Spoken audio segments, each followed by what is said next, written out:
Hello दोस्तों, मैं Sunil sir BK sir classes में आपका हार्दिक अभिनंदन एवं वंदन करता हूं। मेरे प्यारे मित्रों, कल आपने हिंदी का जो क्रम वाइज चैप्टर होता है उसके बारे में जाना। आपने हिंदी में रियल में कौन कौन से चैप्टर आते हैं और किस तरीके से पढ़ना चाहिए, इसका क्रमबद्ध उल्लेख हमने पिछले वीडियो में कर दिया है। आज प्यारे मित्रों, हम लोग वर्णमाला चैप्टर पढ़ने वाले हैं जो हिंदी के अंतर्गत आता है। तो सबसे पहले हमारे प्यारे मित्रों, आपको जानना जरूरी होता है कि वर्णमाला आया कहाँ से। वर्णमाला तो सभी लोग पढ़ा देते हैं, परिभाषा बता देते हैं कि वर्णों का एक व्यवस्थित क्रम का समूह वर्णमाला कहलाता है। लेकिन वर्णमाला आया कहाँ से, इसको हम जानते हैं। तो इसके लिए मेरे प्यारे मित्रों, थोड़ा संस्कृत भाषा पे हम बात करेंगे, क्योंकि संस्कृत भाषा जो है भारत में सभी भाषाओं की जननी के रूप में जानी जाती है। और यहाँ पे हमने जैसा कि लिखा हुआ है कि संस्कृत को सभी भाषाओं की जननी या देववाणी या देव भाषा के रूप में जानते हैं।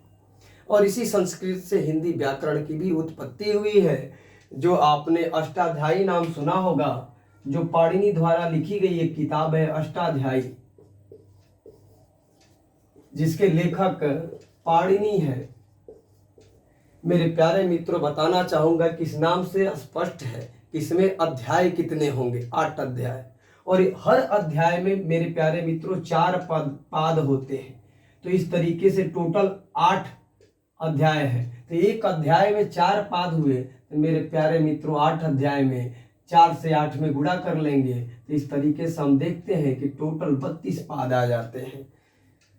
तो मेरे प्यारे मित्रों, मैं आपको बताना चाहता हूं कि इसी अष्टाध्यायी में एक शिव सूत्र का उल्लेख किया गया। बताया जाता है कि पाणिनि जो है ध्यान मग्न हो जाते हैं ज्ञान की प्राप्ति के लिए।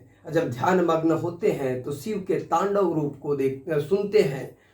और जो भगवान शिव के डमरू से आवाज आती है, मेरे प्यारे मित्रों, मैं बताना चाहता हूं कि उस आवाज को जब वो सुनते हैं तो एक ध्वनि के रूप में स्वीकार करते हैं और उसको लिखते हैं, जिससे वर्णमाला की उत्पत्ति होती है। वैसे तो आप जानते होंगे कि सबको आवाज सुनने का एक अलग तरीका होता है। मेरे प्यारे मित्रों, यदि मैं आपसे एक उदाहरण देना चाहूँ कि आप ट्रेन में जाते हैं तो ट्रेन की आवाज किसी को खटर पटर सुनाई देती है, तो किसी को सुनाई देती है चल कलकत्ता चल कलकत्ता चल कलकत्ता।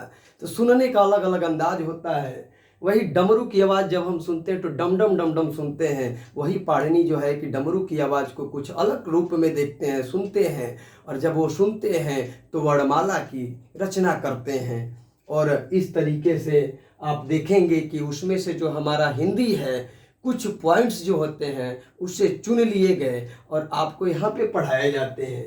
तो मेरे प्यारे मित्रों, मैं बताना चाहता हूँ कि जब भगवान शिव ने डमरू बजाया, तांडव नृत्य किया, एक श्लोक आता है, नटराज राजो नृत्यावसाने ननाद ढक्कम नौ पंचवारम सनकादि सिद्धान उधर तु कामा एतद विमर्शे शिव सूत्र जालम। इस तरीके से उन्होंने श्लोक की रचना की। उन्होंने कहा कि नटराज राजे नृत्यावसाने, नृत्य के अवसान में, नृत्य की समाप्ति में नटराज राज ने डमरू को बजाया, ननाद ढक्कम नौ पंचवारम। जो 9 पंचवारम का मतलब 14 होता है। तो यह 14 सूत्रों की रचना वो करते हैं। सनकादि सिद्धान, यानी सनकादि ऋषियों की सिद्धि के लिए, उनके उद्धार के लिए ये वो रचना करते हैं, जिसको शिव सूत्र के रूप में देखा जाता है। उन्हीं में से जो 14 माहेश्वर सूत्र जो है कि पाणिनि ने लिखा है, 14 में से 4 माहेश्वर सूत्र में आपके स्वर पाए जाते हैं मेरे प्यारे मित्रों, और 10 माहेश्वर सूत्र में व्यंजन पाए जाते हैं। तो इससे भी आपके एग्जाम में प्रश्न आए हुए हैं मेरे प्यारे मित्रों कि स्वर को अन्य किस नाम से जाना जाता है। एक प्रश्न आया हुआ था कि स्वर को अन्य किस नाम से जाना जाता है, स्वर को किस अन्य नाम से जाना जाता है, नाम से जाना जाता है।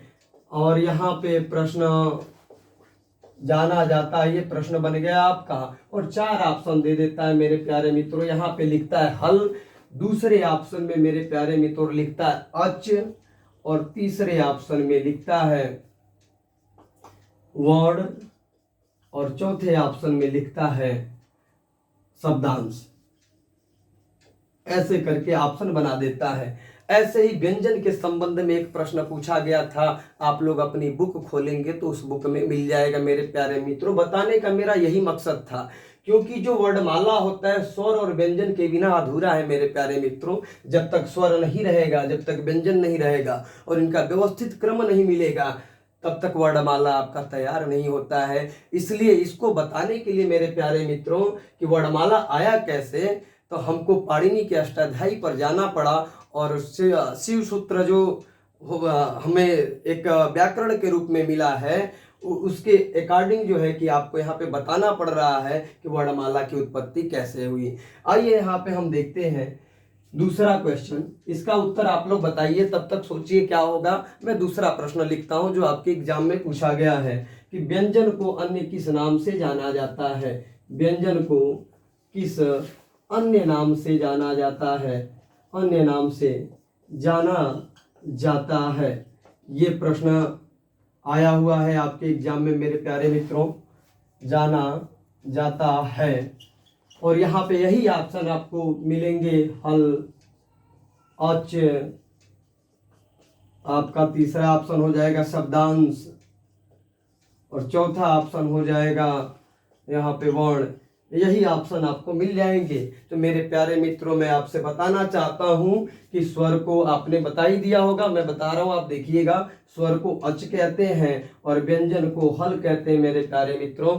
तो ये प्रश्न आए हुए हैं, आप जब वर्णमाला की प्रैक्टिस सेट ओपन करेंगे तो उसमें ये प्रश्न दिखाई देंगे। आखिर स्वर को अच क्यों कहा जाता है, तो पाणिनि के अष्टाध्यायी में जो 14 महास्वर सूत्र थे, जिसमें से 4 सूत्रों में स्वर था, उस सूत्र को मैं लिख के बताता हूँ कैसे अच कहा गया। वर्णमाला पढ़ने का मतलब ये नहीं होता है मेरे प्यारे मित्रों कि केवल आपको ये बता दिया जाए कि स्वर और व्यंजन के व्यवस्थित क्रम के समूह को वर्णमाला कहते हैं या वर्णों के व्यवस्थित क्रम के समूह को वर्णमाला कहते हैं। वर्णमाला आया कैसे, पहले जानने की कोशिश करते हैं। और वर्णमाला में जो स्वर पाया जाता है, जो व्यंजन पाया जाता है, तो स्वर को अन्य किस नाम से जाना जाता है और जिस नाम से जाना जाता है उसे क्यों इस नाम से जाना जाता है, ये जानना जरूरी है मेरे प्यारे मित्रों। तो इसके लिए मैं आपको लेके जाने वाला हूँ इसके 4 महेश्वर सूत्र पर, जिसमें स्वर का उल्लेख किया गया है और वहीं से आपको पता चलेगा कि स्वर का अन्य नाम अच क्यों पड़ता है। आइए यहाँ पे देखते हैं, जब हमारे पाणिनि जी ने स्वर के डमरू की आवाज को सुना तो उसको किस रूप में उन्होंने उल्लेखित किया, यहाँ देखते हैं। पहले तो उन्होंने सुना अ ई ऊड़ा, अ ई ऊड़ा, अ ई ऊड़ा, पहला ये जो है कि सूत्र सुना अयुड़। हम लोग डमरू की आवाज को डमडम सुनते हैं, उन्होंने क्या सुन लिया मेरे प्यारे मित्रों, अयुड़। दूसरा सुना रील री क, रील री क, ये मेरे प्यारे मित्रों दूसरा सूत्र था। तीसरा सूत्र था ए ओ ङ, ए ओ ङ, ये तीसरा सूत्र था। और चौथा सूत्र था मेरे प्यारे मित्रों ऐ औ च, ऐ औ च, ये चौथा सूत्र था ऐ औ च एक में। इन 4 सूत्रों को उन्होंने महेश्वर सूत्र में बताया और यहीं से अच मिलता है। लास्ट में जो यहाँ पे देख रहे हैं जिस पर हलंत लगा हुआ है मेरे प्यारे मित्रों, ये प्रत्याहार के रूप में जो देखा जाता है। तो शुरुआत कहाँ से हुई मेरे प्यारे मित्रों, स्वर की अ से, और समापन कहाँ पे हुआ, च पे। तो मेरे प्यारे मित्रों अ और च को मिलाएंगे तो क्या कहा जाएगा, अच। इन्हीं 4 सूत्रों में केवल स्वर का उल्लेख हुआ है, इसलिए स्वर को अच नाम से जाना जाता है। तो मुझे लगता है कि आपको समझ में आ गया होगा। ऐसे ही मेरे प्यारे मित्र जो 5वां सूत्र स्टार्ट होता है वो यहाँ से स्टार्ट होता है ह से, ह य व र ट, ये प्रत्याहार बन जाता है। और ह य व र ट से स्टार्ट होता है, 10 महेश्वर सूत्र है और लास्ट में जाकर के ह और ल पे रुक जाता है मेरे प्यारे मित्रों। तो इसका पहला वाला अक्षर ह और लास्ट वाला प्रत्याहार ल, दोनों मिला करके क्या हो गया, हल। तो यहाँ से यहाँ तक के बीच में सारे के सारे व्यंजन आते हैं। जब पाणिनि की अष्टाध्यायी खोलिएगा, जो शिव सूत्र होगा उसमें जो है कि 14 के 14 माहेश्वर सूत्र जो है ओपनली लिखे गए हैं। तो पहला अक्षर जहाँ से व्यंजन स्टार्ट होता है वो ह होता है और अंतिम अक्षर का हल जो होता है ये लास्ट में ल एक प्रत्याहार के रूप में होता है। तो ह और ल को मिलाएंगे तो हल हो जाता है, जिसमें व्यंजनों की क्या है, व्यंजनों का उल्लेख किया गया है। इस तरीके से व्यंजन को हल कहते हैं और स्वर को अच कहते हैं। मेरे प्यारे मित्रों, बता देना चाहता हूं कि जब स्वर और व्यंजन एक व्यवस्थित क्रम में लिख दिए जाते हैं तो उसी को हम क्या कहते हैं मेरे प्यारे मित्रों? वर्णमाला कहते हैं। तो मुझे लगता है कि आप जो है वर्णमाला की परिभाषा सीख गए होंगे, आपने ध्यान से सुना होगा। एक बार फिर मैं बताना चाहता हूं कि स्वर और व्यंजन के व्यवस्थित क्रम के समूह को क्या कहते हैं? वर्णमाला कहते हैं। मेरे प्यारे मित्रों, अब आगे हमें बढ़ना चाहिए। तो प्यारे मित्रों, अभी आपने वर्णमाला की परिभाषा देखा, वर्णमाला किसे कहते हैं। अब वर्णमाला में आपको पढ़ने क्या है, तो मैं बता देना चाहता हूं मेरे मित्रों कि वर्णमाला में सबसे पहले जो चरण होता है वो स्वर वर्ण का होता है। स्वर वर्ण का होता है। जो दूसरा चरण होता है मेरे प्यारे मित्रों वो व्यंजन वर्ण का होता है। और तीसरा जो पॉइंट होता है मेरे प्यारे मित्रों वो अयुग्वाह वर्ण का होता है। अयुग्वाह वर्ण का होता है। और जब यही सब मिल जाते हैं तो वर्णमाला में वर्णों की संख्या मेरे प्यारे मित्रों आप सभी को ज्ञात है कि आप हमेशा उत्तर देते हैं 52 होती है। ये सबसे लेटेस्ट प्रश्न रहा है इस चैप्टर का, सबसे बेहतर क्वेश्चन इसे कहा जा सकता है कि वर्णों की संख्या कितनी होती है, तो 52। और एक प्रश्न इससे तो अनिवार्य ही रहता है कि वर्णमाला किसे कहते हैं, तो हमेशा उत्तर देना है कि वर्णों के व्यवस्थित क्रम के समूह को वर्णमाला कहते हैं। और ये तीनों मिलते हैं तो संख्या 52 होती है। आइए देखते हैं कैसे 52 होती है। तो स्वर वर्णों की संख्या 11 होती है। मेरे प्यारे मित्रों, बताना चाहूंगा कि व्यंजन वर्णों की संख्या जो होती है टोटल वो 39 होती है। और अयोगवाह की जो संख्या होती है वो 2 होती है। और मैं चाहूंगा कि आप जोड़ करके देखें क्या ये 52 को प्रूफ कर पा रहे हैं। यदि 52 को साबित कर देते हैं, जोड़ करके 52 आते हैं, इसका मतलब इनकी भी संख्या सही है और इनकी भी संख्या सही है। मेरे प्यारे मित्रों, आपके दिमाग में व्यंजन को लेकर के एक और प्रश्न आ रहा होगा कि इनकी संख्या 33 होती है। तो मेरे प्यारे मित्रों, ये मूल व्यंजनों की संख्या 33 होती है, कुल व्यंजनों की संख्या नहीं। तो यहाँ पे जो लिखा गया है कुल व्यंजनों की संख्या लिखी गई है, और यहाँ पे कुल कह लीजिए या मूल स्वरों की संख्या कह लीजिए 11 और अयुग्वाह की संख्या 2। अंग अह आप पढ़े होंगे स्वर में औ के बाद आता है अंग और अह, जिसको ना ही स्वर माना जाता है ना ही व्यंजन माना जाता है। आपसे बताना चाहूँगा मेरे प्यारे मित्रों कि किशोरीदास वाजपेयी के अनुसार जो है अंग अह को अयुग्वाह कहा गया, क्योंकि बाकी सारे विद्वानों ने अंग और अह को ना ही स्वर माना है और ना ही व्यंजन माना है। तो किशोरीदास वाजपेयी को यहाँ पे लिखना पड़ा कि जब इसे ना स्वर मानेंगे ना ही व्यंजन मानेंगे तो इसका एक नाम देना पड़ा, और उन्होंने नाम क्या दिया? अयुग्वाह वर्ण। तो मेरे प्यारे मित्रों, अयुग्वाह वर्णों की संख्या इस प्रकार से 2 हो जाती है, एक अंग की एक अह की। और बाकी स्वरों में से इन दोनों को निकाल दिया जाए तो बचते कितने हैं? 11। तो इस तरीके से सही क्रम और सही संख्या आपको यहाँ मिल गई 52।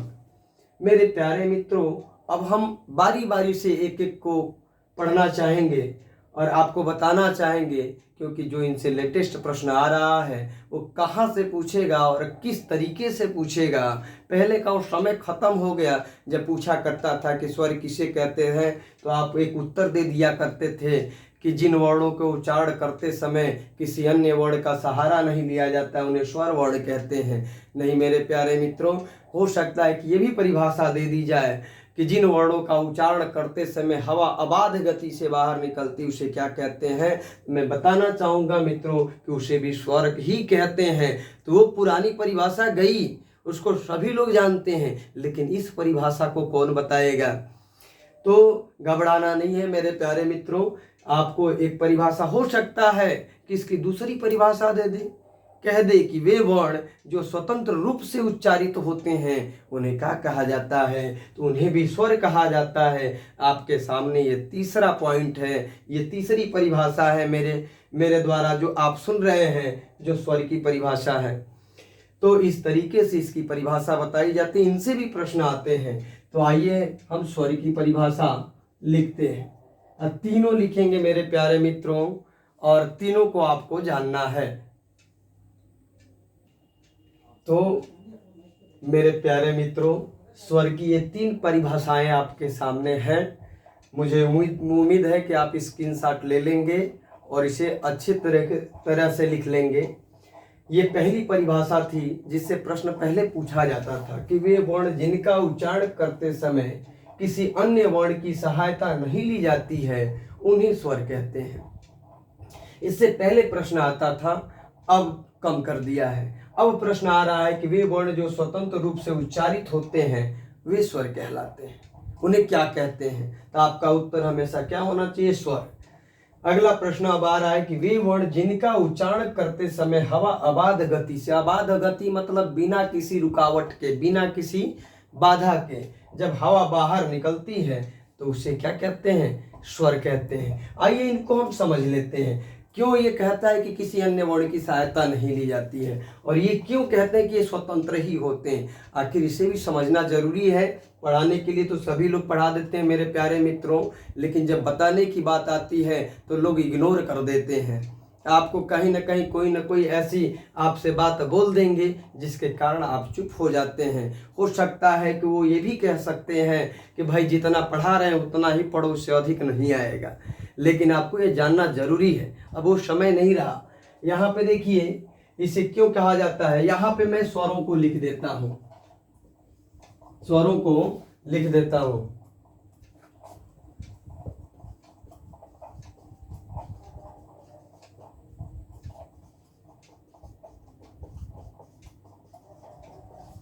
मेरे प्यारे मित्रों, ये टोटल आपके 11 स्वर हैं और इनका ही उच्चारण करते समय किसी अन्य वर्ण की सहायता नहीं ली जाती है।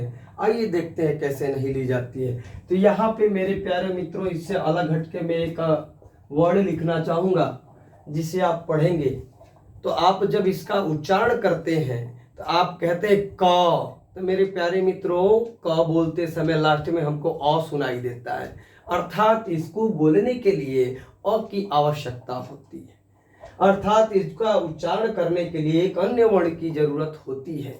यानी क के साथ आपको अ ध्वनि सुनाई दे रही है। लेकिन जब यहाँ पे आप उच्चारण करते हैं मेरे प्यारे मित्रों, तो जब बोलेंगे अ तो आपको अ ही सुनाई देगा। इसका मतलब किसको, इसके उच्चारण में किसी दूसरे वर्ण की सहायता नहीं ली जाएगी। अब बोलेंगे ई तो केवल ई सुनाई देगा, लेकिन जब बोलेंगे च तो च के साथ अ सुनाई देगा। अर्थात यहाँ पे अन्य वर्ण की सहायता ली जा रही है, लेकिन यहाँ पे अन्य वर्ण की सहायता नहीं ली जा रही है। फिर किसी विद्वान ने इस परिभाषा को दिया, और जिसने भी दिया उसने कह दिया कि ये स्वतंत्र रूप से उच्चारित होती है। तो आइए स्वतंत्र होना क्या कहलाता है इसको हम लोग समझते हैं। स्वतंत्र होना क्या कहलाता है, तो इसका एक विलोम शब्द आता है मेरे प्यारे मित्रों, परतंत्र। पूछा गया होगा आपके एग्जाम में कि स्वतंत्र का विलोम शब्द बताइए, परतंत्र। तो परतंत्र का मतलब होता है कि आप किसी के अंडर में हैं, और स्वतंत्र का मतलब कि आपके ऊपर किसी का दबाव नहीं है। अर्थात यहाँ पे दूसरे वर्ण की सहायता ली जा रही है, तो ये स्वतंत्र नहीं है, उस वर्ण के बिना ये अधूरा है, इसलिए परतंत्र है। जब तक इस च में अ वर्ण नहीं आएगा तब तक ये बोला नहीं जाएगा। अर्थात अ के बिना ये बेकार है, अर्थात ये परतंत्र है। लेकिन यहाँ पे देखिए, इसको बोलने के लिए किसी दूसरे की आवश्यकता नहीं है, अर्थात ये स्वतंत्र है। इसे ही स्वतंत्र होना कहते हैं, जहाँ पर किसी का कोई दबाव न हो, जहाँ पर किसी से कोई सहयोग ना हो, वो अपने आप में स्वतंत्र ही होता है। इसलिए यहाँ पे ये परिभाषा दी गई। बाकी मेरे प्यारे मित्रों, तीसरी परिभाषा है कि जब इनको बोलेंगे तो हवा अबाध, अबाध का मतलब बिना बाधा के, तो हवा बिना बाधा के बाहर निकलती है, उनको स्वर कहते हैं। तो जैसे बोलते हैं आप आ, तो पूरा मुख खुला रहता है और हवा बाहर निकल जाती है, आप बोलते हैं ई, तो पूरी हवा जो है प्रेशर के साथ बाहर निकलती है, कोई रुकावट पैदा नहीं होता है। इसलिए ये परिभाषा देने वाले विद्वानों ने ये परिभाषा दिया कि हवा जो है कि इसमें बिना किसी बाधा के बाहर निकलती है। तो इस तरीके से आपने स्वर के तीनों परिभाषाओं को देख लिया। और स्वरों की संख्या जो 11 हमने यहाँ दर्शाया था, तो मेरे प्यारे मित्रों इसे अ से लेकर औ तक जब आप काउंट करेंगे तो इनकी संख्या 11 ही होगी। और जो इसके आगे अंग अह आपके मन में चल रहा है वो पॉइंट वहाँ नहीं, वो पॉइंट कहाँ है, अयोगवाह के रूप में दिखाई दे रहा है।